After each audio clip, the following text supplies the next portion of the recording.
Em nome de Deus, o clemente, o misericordioso.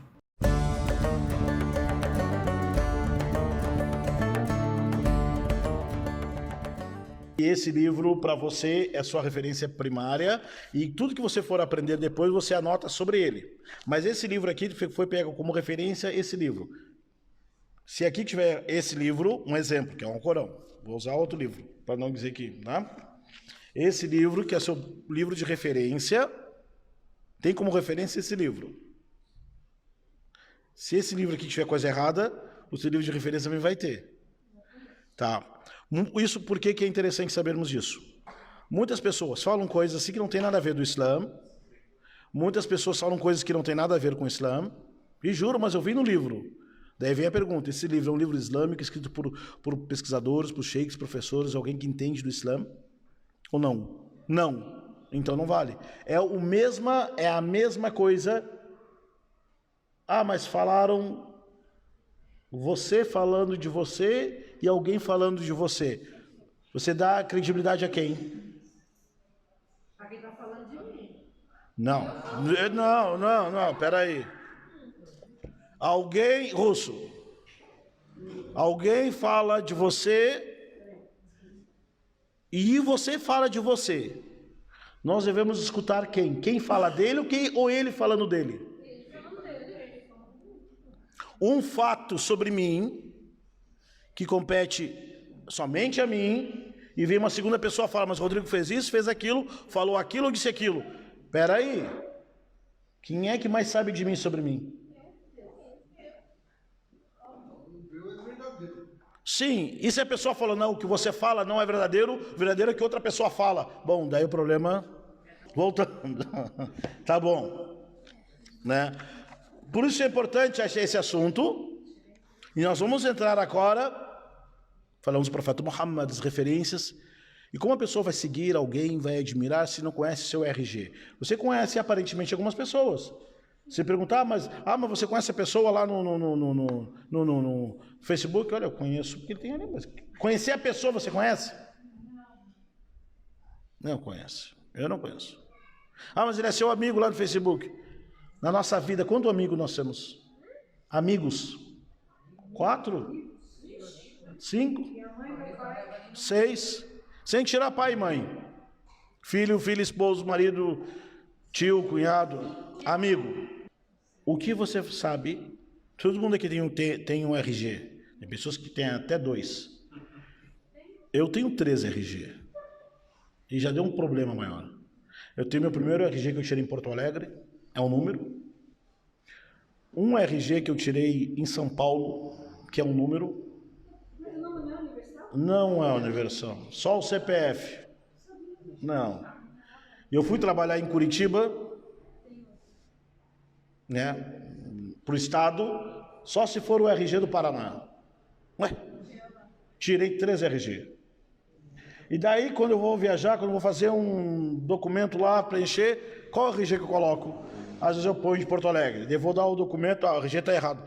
Ai, meu Deus, eu tenho que explicar para a pessoa tudo. Enfim, o CPF é o mesmo, o pai, a mãe é o mesmo, data de nascimento é o mesmo, a foto é a mesma, só o RG.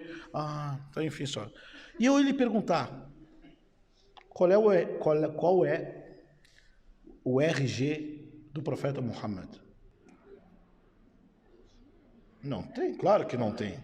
Mas, o que você sabe da vida dele? O silêncio é um eco. Interessante.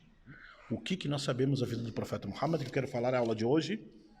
E tudo que eu estou falando aqui, durante a próxima semana, vai vir em detalhes lá no meu canal no YouTube sobre a vida de Muhammad, sallallahu alaihi wasallam. Os árabes pré-islâmicos até de hoje têm algo chamado nasab. Nasab significa, para os árabes, algo muito importante na vida dos árabes. Significa a sua descendência, a sua origem, de onde veio. Tanto é que existe falar chamado ilmu nasab, a ciência, um estudo que é da onde sua origem. Para os árabes é importante. Era, ainda continua sendo, para nós o Brasil, por causa da nossa cultura, isso cada vez está perdendo a importância saber a sua origem. Tá? E qual era o nome completo? Eu não vou falar aqui. Qual o nome completo do profeta Muhammad? Pera aí. Eu vou chegar até o primeiro lá. Por quê? Vou te mostrar aqui. Pera aí. Vou falar um nome para você. Se eu falar o nome do... Escutem. Olha só. Pedro de Alcântara, Francisco, Antônio, João Carlos Xavier, De Paula Miguel, Rafael Joaquim, José Gonzaga Pascoal, Cipriano Serafim, Bragança e Bourbon, que é o Dom Pedro I. É o nome dele, não sabia o nome dele? Misericórdia, o Dom Pedro. O profeta para os árabes era importantíssimo, a origem. E os livros que escrevem sobre a vida do profeta Muhammad preservaram isso também. E na Arábia pré-islâmica, isso era conhecidíssimo. Sabiam sabiam o seu nome, o nome do seu pai, do seu avô, do seu bisavô, do seu trisavô, do seu tataravô, até a origem. Isso era conhecidíssimo dos árabes. Isso vai dar uma importância. Gente, o que eu estou falando aqui, se você saber ou não, não vai te atrasar ou te adiantar para o paraíso. Mas é um conhecimento que o muçulmano se espera que tenha. Quando é falado, né? Para os árabes pré-islâmicos, na época da revelação do Alcorão, era importantíssimo saber da origem. Isso chama-se nasab. Onde cada pessoa era atribuída a seu pai ou sua mãe. Para os árabes, a prole, a descendência é a partir do pai e não da mãe. Então o nome de Muhammad, o nome do pai dele qual era? Abdullah. E o nome do avô? Abdul Muttalib. Depois eu vou passar, eu vou botar no grupo lá, nem sei qual grupo que eu tô, que grupo vocês estão, cada vez eu entro lá no grupo, fico irritado com umas coisas, saio. Já saí de um monte de grupo e... eu saio, porque olha... Faz muita falta. Cada coisa lá, enfim. Né? É muito cacique para pouco índio, não fala assim? Né? Quando eu estava no exército, alguns anos atrás... Fizeram um negócio lá que sobrou um sargento e 4 cabos e um soldado. Tinha que fazer uma coisa muito grande lá e sobrou tudo para o soldado. O soldado, que era soldado antigo, ele resolveu para se machucar. Sobrou os cabos. Quem é o cabo que vai fazer o negócio lá? O mais novo. Né? O mais moderno que chama, né? Sobrou para ele. Então é muito cacique para pouco índio. Então, bom. Muhammad ibn, quer dizer filho. Abdullah, filho de Abdullah, filho de Abdul Muttalib. Eu vou usar o nome Ibn, quer dizer filho. Ibn Hashim, Ibn Abd Manaf, Ibn Qusay, Ibn Kilab, Ibn Ka'b, Ibn Luay, Ibn Ghalib, Ibn Fahr, Ibn Malik, Ibn Nadr, Ibn Kinana, Ibn Khuzayma, Ibn Mudrika, Ibn Ilyas, Ibn Mudar, Ibn Nazar, Ibn Ma'ad, Ibn Adnan, Ibn Udum, Ibn Muqawwim, Ibn Nasur, Ibn Tayrah, Ibn Ya'rub, Ibn Yashjub, Ibn Nabit, Ibn Ismail, Ibn Ibrahim. Até o profeta Abraão. Os árabes preservavam isto. Por isso, quando se fala tribo, era conhecido. Não era somente dizer, eu sou, não. Sabiam quem eram seus familiares, seus consanguíneos, tudo isso. Qual é a importância nós aqui, muçulmanos, saber disso? Onde tem papel isso no Islã? Para ver que os árabes sabiam quem era Muhammad, quem era todo mundo. Não era um profeta entre eles desconhecido. Conheciam toda a prole, os primos, os tios, todo mundo. Isso depois vem os clãs, vem tudo, tá? Isso, de fato, altera algo na pessoa, se a pessoa souber ou não souber entre ela e Deus? Não altera. Mas é interessante saber como é que era a sociedade na época. E isso tem um valor em algumas regras, ahkam, em algumas regras da Sharia. Vamos saber daqui a pouco. Claro, mas se a gente decora até o Abdul Muttalib, que foi o avô do profeta, e o bisavô, que era o Bani Hashim, que era o Hashim, tanto se chama, o profeta era Bani, filho dos Hashim, Hashimita, era da origem. Né? Tanto é que você vai encontrar lá, vai entrar no Google agora, Reino da Jordânia, está escrito Reino Hashimita da Jordânia. Reino Hashimita da Jordânia. Porque o rei lá é a descendência de um dos Bani Hashim. Para os árabes era importante, né? Continua sendo de certa forma até hoje, mas para nós brasileiros não é tão importante porque não tem sentido na nossa sociedade e aula de antropologia é outro assunto. Ninguém vai chegar aqui, eu quero sentar aqui porque eu sou descendente de uma pessoa bem boa, que o Brasil gosta. Como é que é o nome daquela estátua que botaram fogo lá no... Borba Gato. Eu sou descendente do Borba Gato. Ah, você que botava fogo, então pilhava. Senta aqui então, vamos ver, o Borba Gato. Para os árabes tinham isto. E isto, culturalmente, para eles, era uma barreira. Falavam para ele, mas você é filho do fulano, é neto do ciclano, que sempre foi bom, generoso, vai você agora quebrar a generosidade? Então os árabes juravam pelos seus ancestrais quando faziam uma coisa errada. Eles tinham uma ancestralidade e sabiam, todo mundo sabia quem era o seu bisavô, e isso eles procuravam não manchar. Não manchar. Né? Tudo bem, esse é a origem de Muhammad sallallahu alaihi wasallam na Arábia. E tem uma coisa lá atrás que fala assim, vocês escutam por aqui, por ali, alguns fake news que falam que os muçulmanos são descendentes de Ismael. Já escutaram? Se os muçulmanos são... Quem fala isso não está achando que muçulmano é uma etnia. Não é? Muçulmano não é etnia, muçulmano é uma religião. Não é? Os árabes existiam antes de Ismael. E os árabes se dividem em 3 gerações. Al-Arabul Ba'ida, os árabes extintos, que não existem mais. Os árabes mencionados no Alcorão, o povo de Aad, o povo de Samud, outros povos, que existiam muito antes de Abraão. Estes eram os árabes.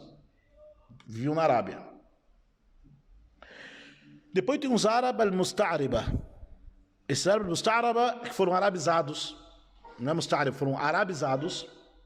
A origem dos árabes é no sul da Arábia, onde é o Iêmen. E tem uma represa lá, chamado Ma'rab. Até hoje existe essa cidade, esse nome. Isso é antes de Abraão, gente. É antes de Abraão.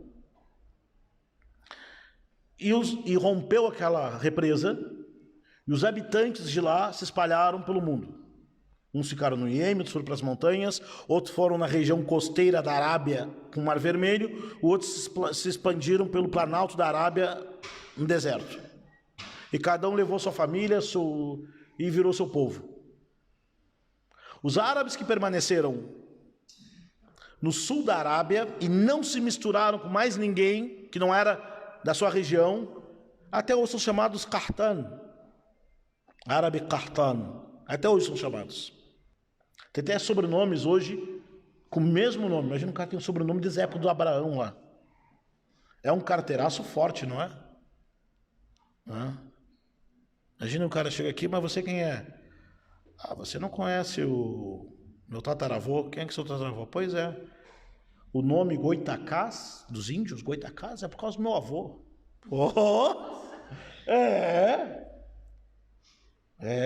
Os Goitacás. Charrua, os minuanos. Vai dizer que você não me conhece. Já ouviu falar meu tataravô, quem? Os charruas, lá do sul do Brasil, os índios. fulano, imagina se alguém tem o nome fulano ou Guarani. Ia ficar bonito, né?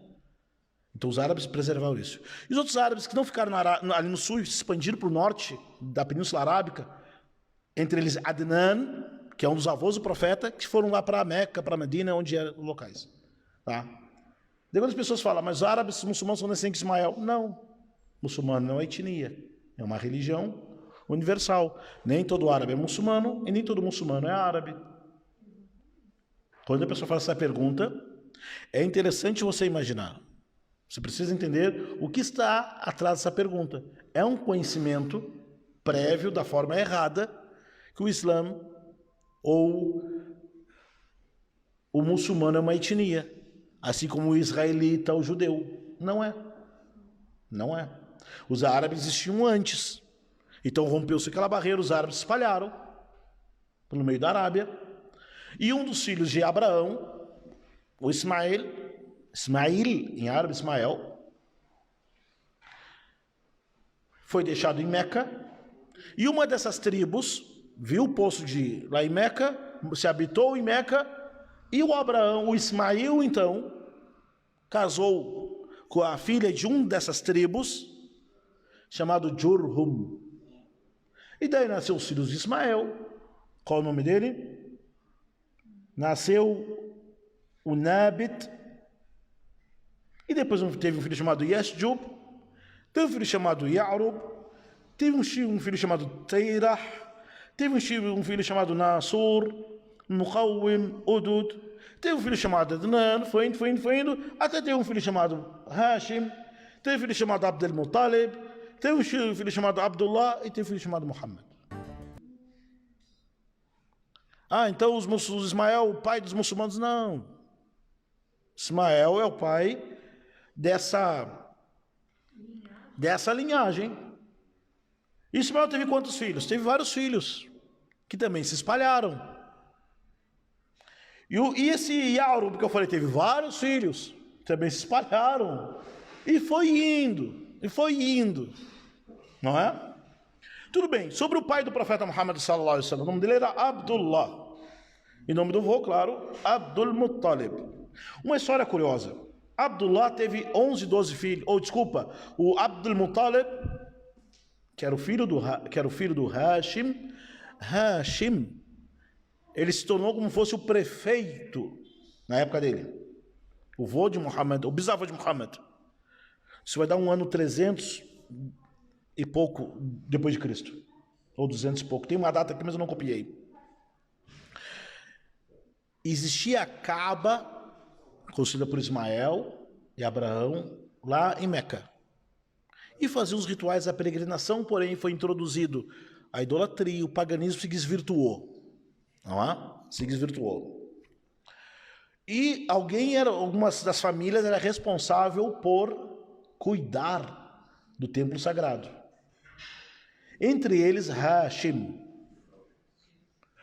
que ele era a pessoa que entregava a comida para os peregrinos de fora. Daí vem a expressão que a generosidade torna a pessoa líder. Por ele fazer essa generosidade, fazia a comida entregar para os peregrinos e iam só na casa dele. Onde é que você vai em Meca? Na casa do Hashim. Na casa do Hashim. Porque ele servia, abastecia as pessoas.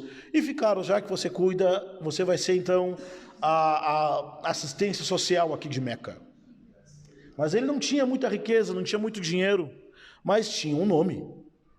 E o Abdullah, o filho dele, Abdul Muttalib, teve vários filhos, carregando o nome do meu pai. Meu pai é o meu pai que ele recebe todo mundo em Meca. Todos os árabes da Arábia toda recebem na casa, recebe tudo. Abdul Muttalib tinha vários filhos. Dizem que ele disse, e veio um costume totalmente feio, que os árabes tinham, fez uma promessa, eu vou pagar a promessa. Ele teve 9 filhos, homens, seguidos. E disse, se eu tiver 10 filhos, ele teve filhos, depois teve filha, depois 10 filhos seguidos. Como, Sheikh? Não sabe como é que se faz filho? Então não, as pessoas perguntam, como vai ter 10 filhos? Sabe como é que faz filho?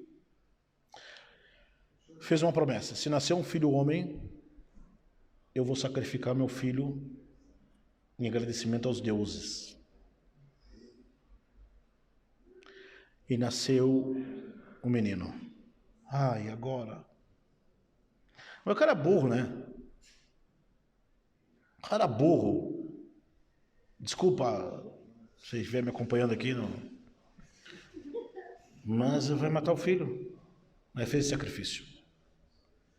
Daí fizeram, eles tinham, os árabes tinham o peso da palavra, não, eu prometi, publicamente eu tenho que cumprir. Uma coisa absurda. E nasceu Abdullah. Ele teve 9 filhos, homens, seguidos. E disse, se eu tiver 10 filhos, ele teve filhos, depois teve filha, depois 10 filhos seguidos. Como, Sheik? Não sabe como é que se faz filho? Então não, as pessoas perguntam, como vai ter 10 filhos? Sabe como é que faz filho? Fez uma promessa, se nascer um filho homem, eu vou sacrificar meu filho em agradecimento aos deuses. E nasceu um menino. E agora? Mas o cara é burro, né? O cara é burro. Desculpa se vocês estiverem me acompanhando aqui, não. Mas vai matar o filho. Aí fez esse sacrifício. Daí fizeram, eles tinham, os árabes tinham o peso da palavra, não, eu prometi, publicamente eu tenho que cumprir. Uma coisa absurda. E nasceu Abdullah, que significa servo de Deus. Vão matar? Não mata, cara. Tá, vamos fazer outro sorteio. Pega aí. Vamos escolher um dos aqui, ó, dos meus filhos. Mas que culpa que eu tenho, pai? O caçula nasceu, vai eu? A promessa. A ignorância. Estupidez. Caiu no Abdullah. Daí falaram, quebra a tua promessa. E eles falavam, nós não podemos quebrar a promessa, não é do nosso código ético. Daí chegou um e falou, eu vou abater tantos camelos e vou distribuir a carne para os pobres, mas vou poupar o seu filho. Daí vem o costume. Tá? E por isso que o profeta Muhammad falava no hadith, eu sou o filho das duas promessas. Abdullah que ia ser sacrificado e Ismael também. Ana ibnu al-Dhabihatain. Eu sou filho dos dois casos que vão ser sacrificados. Abdullah, e o nome da mãe do Abdullah era Fátima bint Amr. Allahu Akbar. Abdullah então casou com a mãe do profeta, que o nome dela qual era? Qual o nome? Não, da mãe do profeta Muhammad sallallahu alaihi wasallam. Não. Amina bint Wahb. Amina. Casou e em seguida Amina ficou grávida de primeira gestação de Muhammad. Abdullah saiu para fazer comércio porque os tios maternos dele eram onde é Medina hoje. E ele foi fazer comércio. No meio do caminho adoeceu e faleceu, enquanto Muhammad estava na barriga de Amina. Amina esperou o filho nascer. O que seu pai deixou de herança para Muhammad? Deixou 5 camelos. Uma coisa muito grande. Naquela época, é como se a pessoa dissesse, deixei para você 5 automóveis, onde você pode fazer transporte. Deixou ovelhas e deixou uma ama, ou uma serva, ou uma escrava, vindo da Etiópia, chamado Ayman. Quer dizer mãe, UMM. Mãe de Ayman, o nome dela era Baraka, significa bênção. Era como se fosse uma criada, não é? Dele. Foi menina que tinha sido escravizada, foi dada a ele, ele comprou, ela cuidava da casa, tudo. Ayman. Ela era jovem ainda. Então, a Amina tinha o quê? Só os camelos do ex-marido, do marido que faleceu, e essa menina que cuidava, ajudava ela. E o profeta, sallallahu alaihi wasallam, então, nasceu. E daí vem a pergunta, para a gente brigar, quando que nasceu o profeta Muhammad? Todo ano a mesma coisa. Em que data? Exatamente. Primeira coisa, os árabes, na época pré-islâmica, eles não se importavam muito com essas coisas de datas.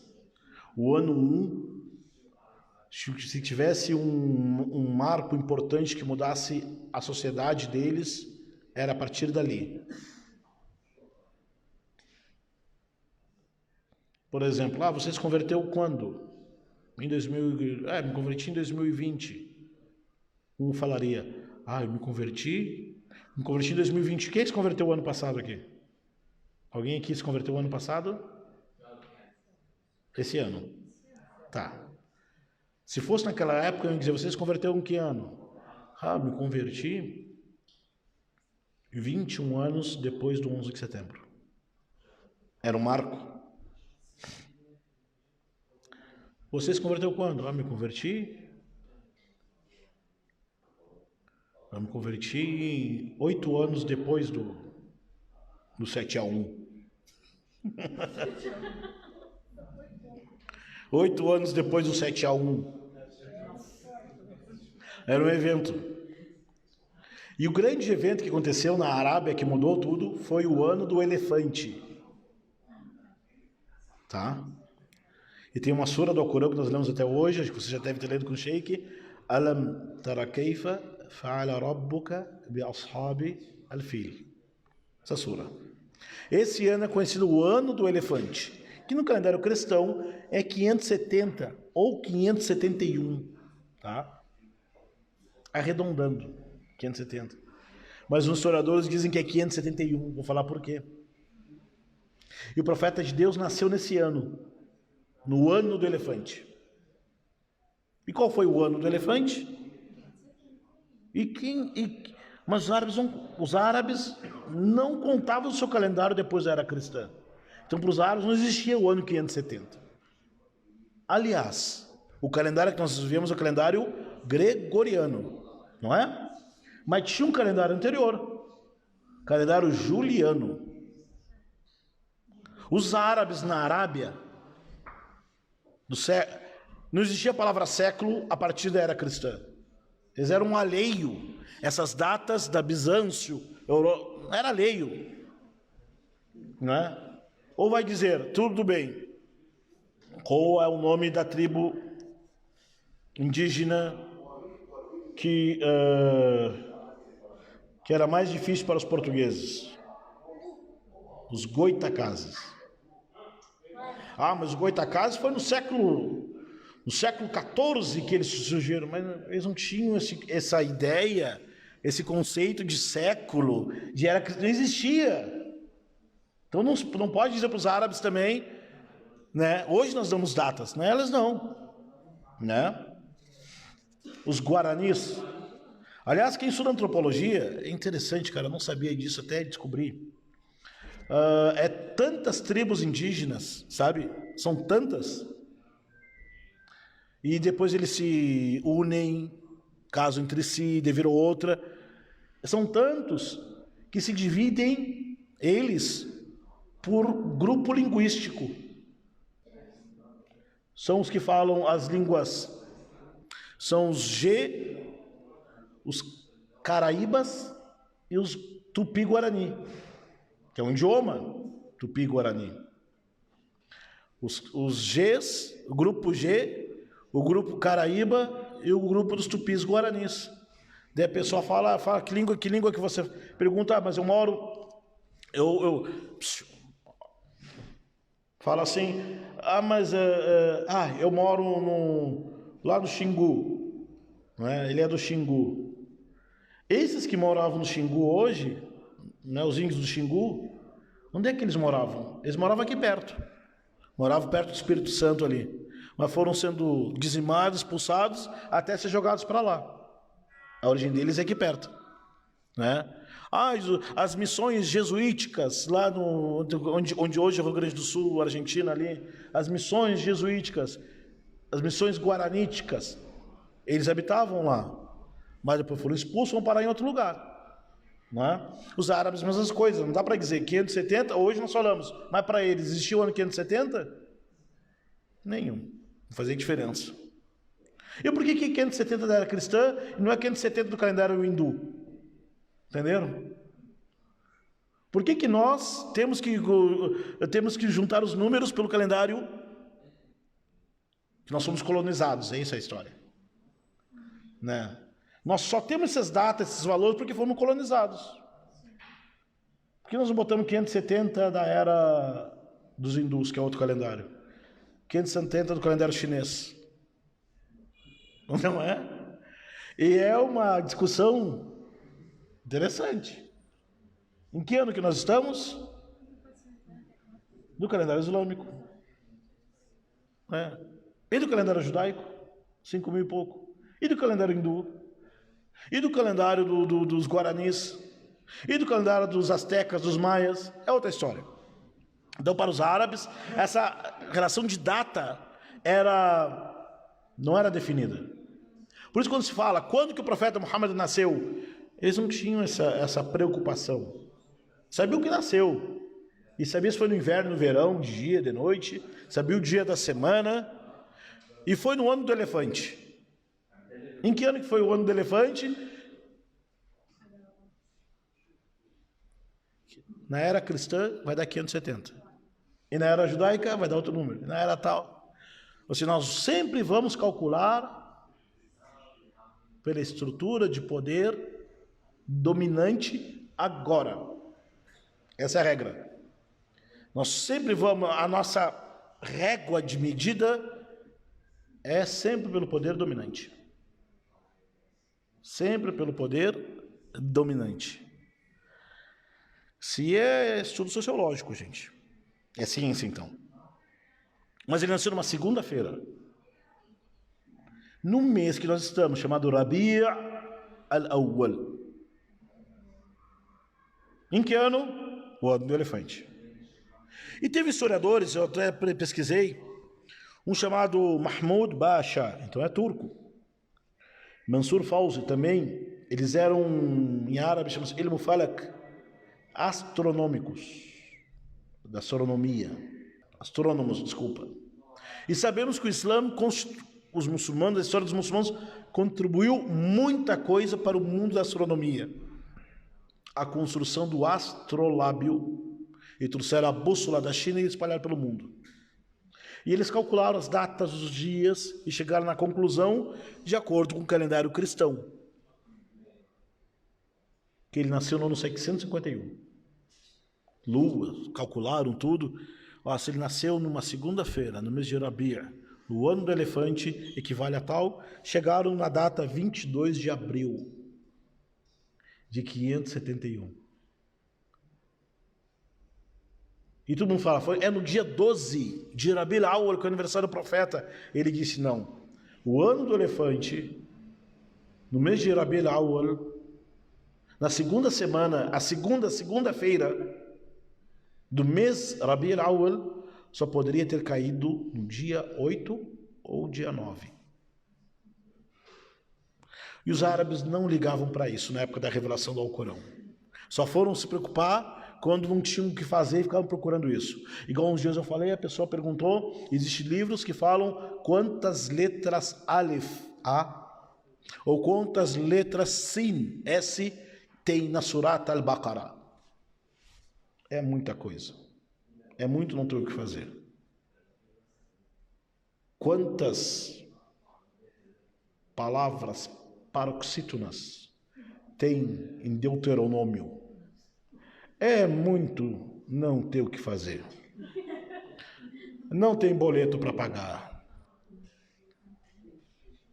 Essa pessoa aí nunca chega o fim do mês para ela, né? Né? Nada, nem coisa. Então, mas tem pessoa que trabalha com isso, né?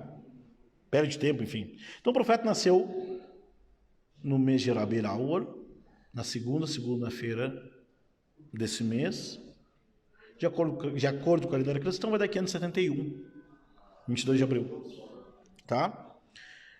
E ele nasceu e 6 meses depois, ou não, desculpa, depois faleceu a sua mãe, Amina, que ela foi para Medina, onde era Medina, hoje naquela época não tinha esse nome, e faleceu no caminho. E ficou a cargo de quem? Para cuidar. Em árabe chama-se Hadana. O homem chama-se Kafala e a mulher chama Hadana. Qual é a diferença? Kafala ficou sob custódia do avô. Primeiro avô. Mahadana significa berçário, aquele carinho, aquele abraço. Nós falamos assim, uma criança recém-nascida, 3, 4 anos, fica com o tio ou fica com a tia? Fica com a tia. E a tia, quem era aquela mulher que eu falei? Ayman. Ela não era muito velha, não. Ela era uma menina quando o profeta de Deus nasceu. E como antigamente também. Antigamente não é 1000 anos atrás. 20, 30, 40 anos atrás. 20 não, mas uns 30, 40 anos atrás. Vinham as moças do interior para trabalhar na casa das madames. E às vezes vinha uma filha menor. A filha menor cuidava dos filhos da madame. Não é assim? Com a minha família foi assim. Minha origem aqui, da minha mãe, é de um lugar do interior de uma cidade chamada Camaquã. Já viram algo chamado Camaquã? No interior do Rio Grande do Sul. E tem uma cidade, não era nem cidade, um vilarejo chamado Santa Rita do Sul, que era perto da Lagoa dos Patos, lá no Rio Grande do Sul. E minha mãe, meu avô ficou doente, só podia ter tratamento na capital, e a minha avó foi trabalhar em casa de família, não falava? Daí minha avó teve que se mudar para trabalhar em casa de família. E meus tios, minhas tias também se mudaram com a minha mãe. Você mora aqui na casinha do fundo. Você é a casa da família, você limpa, cuida, faz tudo em casa, seus filhos, suas filhas. Seu filho junta, varre aqui, pinta aqui, conserta aqui. Suas filhas, uma cuida do meu filho mais novo. Não era assim? Pois é. E lá era também, ou seja, a Iman era essa menina, que era nova quando o profeta nasceu, e a Amina morreu. E quem é que ficou cuidando? A menina da casa da família, que era uma Ayman. Depois da Amina, o primeiro... Claro, ele tinha as tias. Mas quem é que cuidava do pesado era uma Ayman. Porque era a filha da mulher da casa de família. Vai trocar fralda? É a tia ou é a filha da mulher da casa de família? A filha da casa de família. A estrutura social, gente. E você sabe por que nós chegamos até aqui. Por que está essa loucura em 2022? E vai continuar loucura. Eu não vou falar porque eu não quero brigar, mas tudo bem. Vou até falar. Estou até tomando. Fala ou não falo? Fala ou não falo? A Aisha não falou nada, então não falo. A Aisha falou, cala-se, Sheik. Espera aí. Foi, filho? Depende se tu quiser. Tá. Quando o filho, a filha da mulher, da família, entrou na universidade e virou colega do filho da patroa, começou tudo isso daí. É verdade. E não falo mais nada. Você sabe o que eu estou falando. E foi por isso. Foi por isso. Quando o filho da empregada, o filho do ababá foi fazer faculdade, entrou na faculdade e sentou ao lado do filho da patroa. O quê? Não. Quando o pobre, o filho do empregado, o filho da empregada, o filho do porteiro, o filho do motorista, o filho do entregador, pôde andar de avião. Oxi, agora o aeroporto virou rodoviária?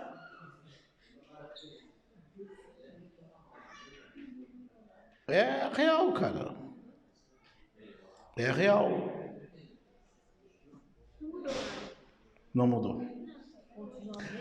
Mudou. Mudou muito pouco, mas mudou. Porque hoje em dia ainda tem discriminação. Tem. Então, vamos voltar para o Ayman aqui. Essa é a real. Então, a Ayman, ela cuidou então do profeta.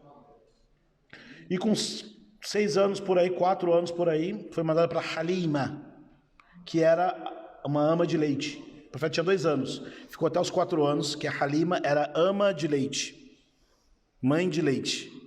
E ela amamentou o profeta Muhammad até os 2 anos, porque a Amina tinha falecido, e cuidou dele. Até hoje. Antigamente tinha que deixar uma mulher para cuidar dos filhos porque eu vou trabalhar. Crechinha. Hoje chamamos de creche. Naquela época, põe lá na casa da Halima. Ela tinha um monte de criança, o pessoal pagava para ela, ela cuidava.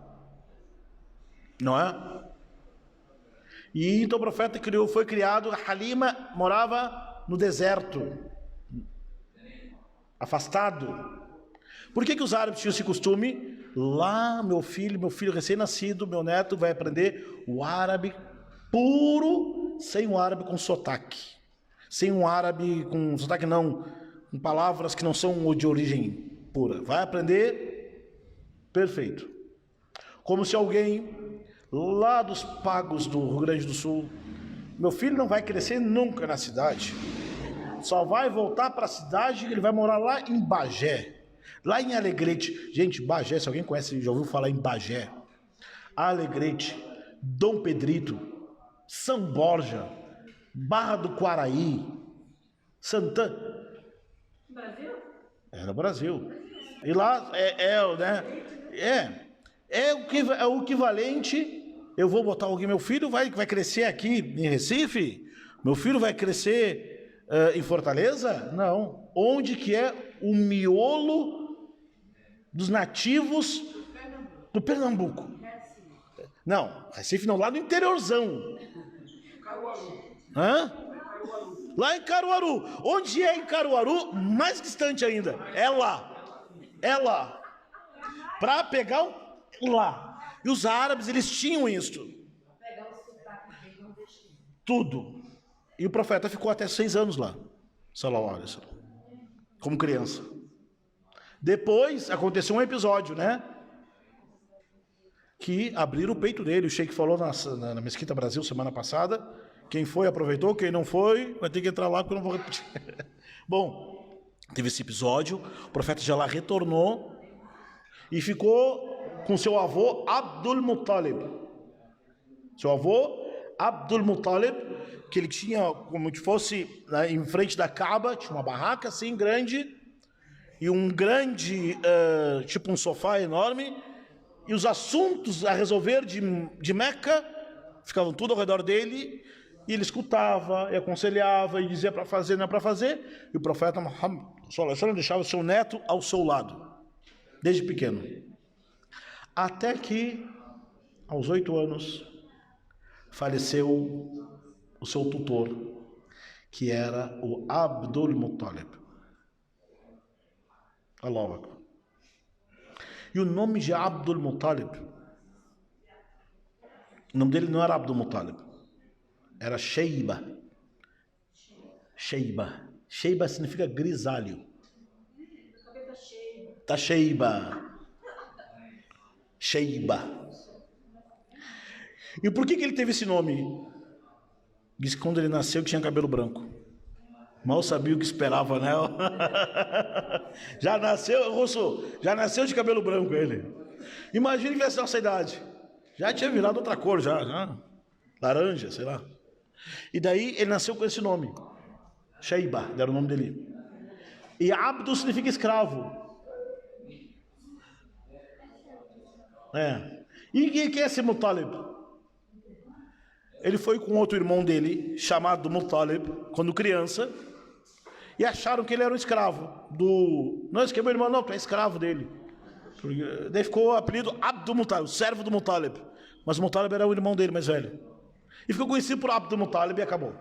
Então faleceu o Abdul Muttalib. Então você vê o quê? Que o profeta Muhammad sallallahu alaihi wasallam, ele perdeu a sua mãe, perdeu seu pai antes de nascer. Anos depois perdeu sua mãe, quando estava amamentando. A mãe de leite. Eu falei da irmã de leite do profeta Muhammad semana passada, não? Não falei? Já que eu não falei, nem vou falar então. Da irmã dele.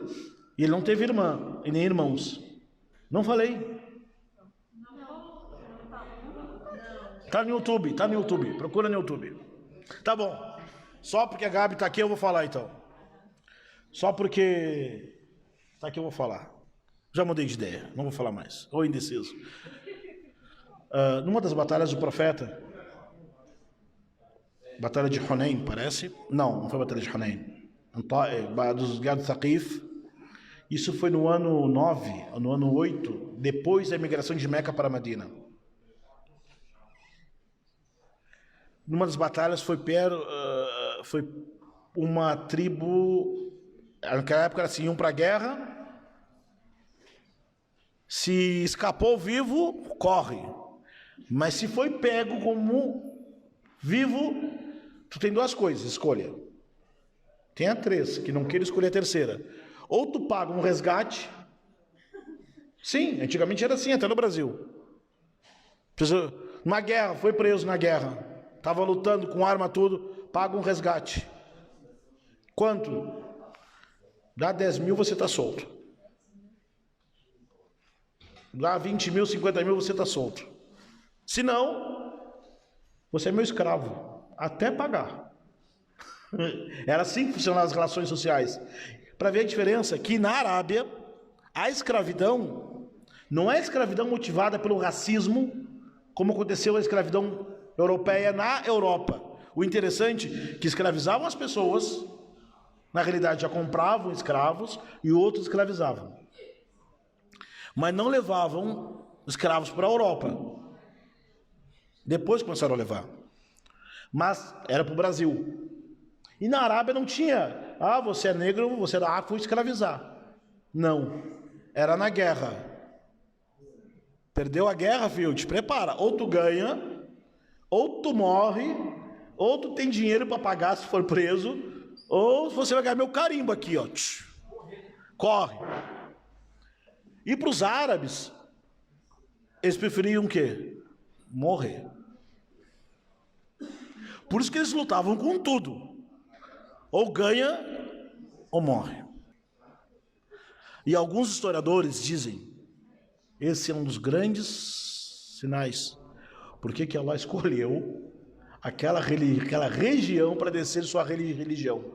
Que os árabes, quando foram para o mundo, para conquistar o mundo, era uma ou outra. Eu ser escravo, não. Então vamos lutar até morrer. Até morrer. Não, vou ter um cara que se entrega. Eu vou me entregar? Não se entregava. Até morrer. E o que aconteceu? A tribo chama-se Hawazin. Essa tribo existe até hoje, com outro nome chamado Utayba. Alguém chamado Utaybi é dessa tribo aí. E foi pego os homens como prisioneiros de guerra. E agora? Você paga quanto para estar livre? Tem dinheiro? Ah, não tem nada, cara. Estou zerado hoje. Faz um Pix. Não tenho. Tem o roxinho aí? Pô, o cara tá zerado até no roxinho. Vai ficar aí escravo. É escravo. Pode vender ele aí. Tá escravo.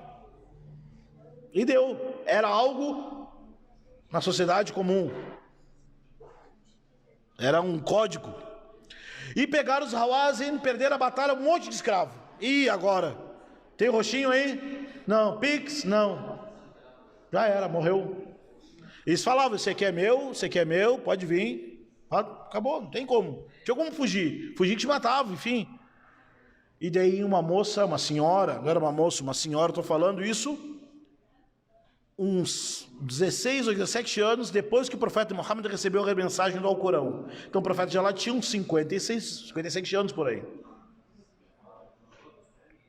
Uma mulher disse, eu quero falar com... E uma mulher estava na guerra.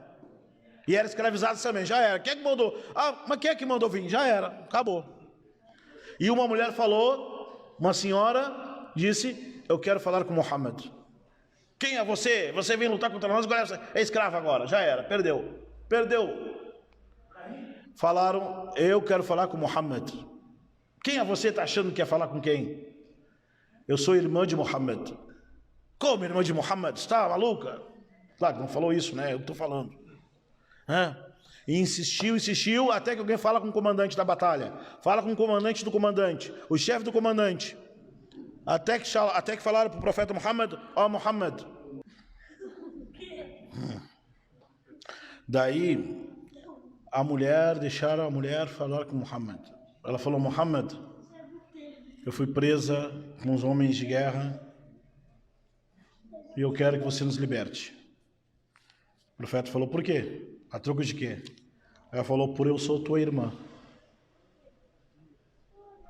O profeta disse, e tinha quantos anos, Omar? 50 e pouco, 58 anos ele tinha então. Como que você é minha irmã? Porque sabia que o profeta não tinha minha irmã. Como que você é minha irmã? Qual é a prova, qual é a evidência que tu é minha irmã? Qual é o DNA que tu é minha irmã? Nós estávamos na casa de Halima. O profeta lembrou, opa, Halima, e nós somos irmãos de leite. Como assim? Qual é a prova? Lembra quando nós estávamos brincando e eu mordi você e ficou um sinal e foi aqui onde eu mordi você, ou aqui parece, enfim. O profeta pegou, tirou, botou a mão e tinha um sinal, olhou para ela e falou para ela, senta. O profeta se lembrou, se emocionou, chorou, lembrou a história dela. E veio então a lembrança da infância do profeta. O nome dela era Sheima.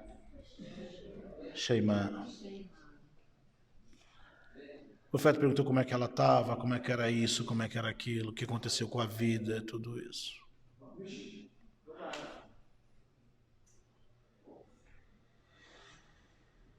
Acabou, ela falou, profeta Muhammad. O profeta disse, Sheima, peça o que tu quiser. Pela lembrança, pela nossa história, peça o que você quiser. Ela disse ao profeta de Allah, ó Muhammad, o meu povo, deixe eles voltar para casa.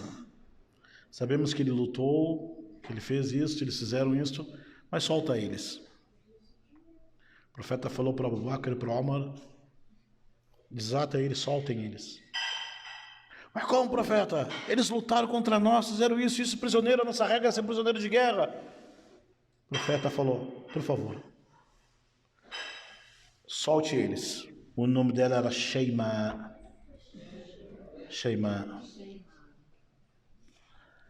O profeta perguntou como é que ela estava, como é que era isso, como é que era aquilo, o que aconteceu com a vida, tudo isso.